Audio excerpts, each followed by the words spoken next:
O Senhor esteja convosco. Ele está no meio de nós. Proclamação do Evangelho de Jesus Cristo segundo Marcos. Glória a vós, Senhor. Naquele tempo, Jesus e seus discípulos atravessavam a Galiléia. Ele não queria que ninguém soubesse disso, pois estava ensinando a seus discípulos. E dizia-lhes: o Filho do Homem vai ser entregue nas mãos dos homens, e eles o matarão. Mas 3 dias após sua morte, ele ressuscitará. Os discípulos, porém, não compreendiam essas palavras e tinham medo de perguntar. Eles chegaram a Cafarnaum. Estando em casa, Jesus perguntou-lhes: o que discutíeis pelo caminho? Eles, porém, ficaram calados, pois pelo caminho tinham discutido quem era o maior. Jesus sentou-se, chamou os 12 e disse-lhes: se alguém quiser ser o primeiro, que seja o último de todos e aquele que serve a todos. Em seguida pegou uma criança, colocou-a no meio deles e, abraçando-a, disse: quem acolher em meu nome uma dessas crianças, é a mim que estará acolhendo. E quem me acolher, está acolhendo não a mim, mas àquele que me enviou. Palavra da salvação. Glória a vós, Senhor.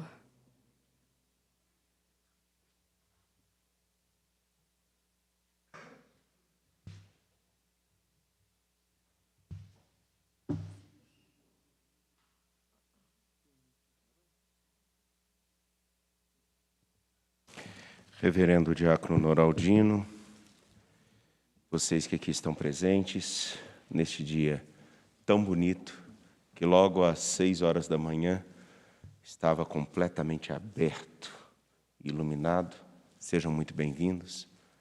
Você que nos acompanha pela TV Horizonte, pela Rádio América, também pelo nosso canal no YouTube e pela Rede Minas. Mais uma página de nossa história se abre e mais uma página de nosso viver com Cristo também é apresentada. Claro que o caminho que nós trilhamos com nosso Senhor Jesus Cristo, ele sempre tem a nossa condenação à escolha. Sim, uma condenação, porque sempre teremos que abrir mão de alguma coisa, sempre teremos que escolher. Inevitavelmente, viver é escolher, sempre. E nessa página que se abre para todos nós, ao escutarmos o capítulo 9, do versículos 30 ao 37 do Evangelho de São Marcos, vemos a segunda vez no Evangelho de Marcos, onde Jesus fala do seu horizonte de vida. Ele próprio fala. Perdoem-me, permitam-me, eu vou tomar a narrativa do capítulo 8, que vai dizer exatamente o seguinte: após Jesus dizer quem ele é, após os discípulos confirmarem o que eles estão compreendendo, tu és o Messias, o Filho do Deus vivo, diz a narrativa, o narrador do Evangelho vai dizer: em seguida, Jesus começou a ensiná-los, dizendo que o Filho do Homem devia sofrer muito, ser rejeitado pelos anciãos, pelos sumos sacerdotes e doutores da lei. Devia ser morto e ressuscitar depois de 3 dias. E ele dizia isso abertamente. Ele dizia. É alguém que está falando do que Jesus disse. Como muitos de nós, podemos falar do que Jesus disse. Hoje, na narrativa do capítulo 9, é o próprio Senhor Jesus Cristo que diz: o Filho do Homem vai ser entregue nas mãos dos homens, e eles o matarão. Mas 3 dias após sua morte, ele ressuscitará. Mais à frente, nas cenas do próximo capítulo e na próxima página da nossa reflexão e do nosso caminho espiritual com nosso Senhor Jesus Cristo na liturgia, outra página será aberta. Seria muito bom que todos nós acompanhássemos. E aqui nesta página, à medida com que o próprio Senhor é quem fala o que, Ele sabe o que o espera. Ele sabe o seu caminho. E Ele está falando com as pessoas que estão mais próximas dEle. Ele não está falando com um conhecido. Ele está falando com aquelas pessoas que já faz um tempo que estão andando com Ele. Os mais próximos. E por incrível que pareça, aqueles que estão mais próximos não escutaram. Prova de que eles não escutaram é que quando chegam em casa, a pergunta de Jesus é simples: o que vocês estavam conversando pelo caminho? E eles se mantêm em silêncio, porque é vergonhoso demais admitir que eles não escutaram o que ele disse e que eles estavam preocupados com uma coisa que, particularmente, se formos bem honestos, não tem sentido algum. O que eles discutiam: quem vai ser o maior, quem vai ser o mais importante entre eles? E a preocupação deles é muito simples, porque, vejam bem, eles estão caminhando com um homem que apresenta um novo horizonte, e eles acreditam que o horizonte que ele está apresentando é de uma revolução, é de uma tomada de poder, é um novo caminho. E aonde eles querem saber o que eu vou ganhar com isso? Aonde eu vou tirar a minha parte?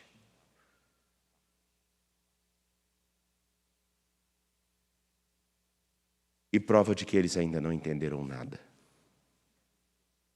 No entanto, que Jesus pega uma criança e coloca no meio deles. E, infelizmente, algumas vezes nós fomos levados a pensar que a criança é o símbolo da inocência. Me desculpem, viu, crianças? Da inocência, de que não só fala a verdade, que é desprendida, da pureza. Aqui, ó.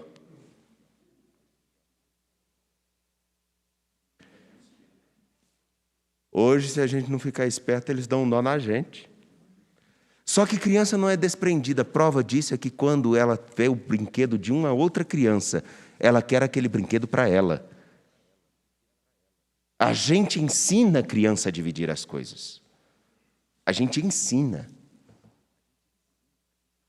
Criança não mente, aperta para você ver quando ela faz uma coisa errada, se ela não vai falar que é o cachorrinho. Ou o irmão. Ah, peguei alguém que falou a mesma coisa há pouco tempo. Mas não é assim mesmo, filha?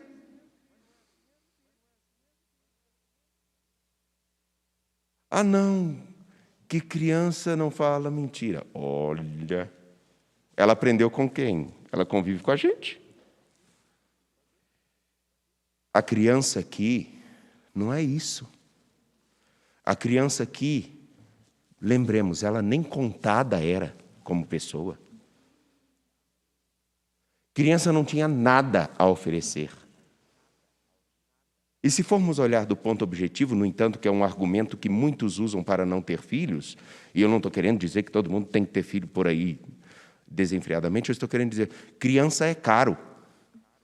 Eu já escutei isso. Criança é caro. Mas gasta R$ 1.500 com um cachorro. Não que os cachorros não devam ser cuidados.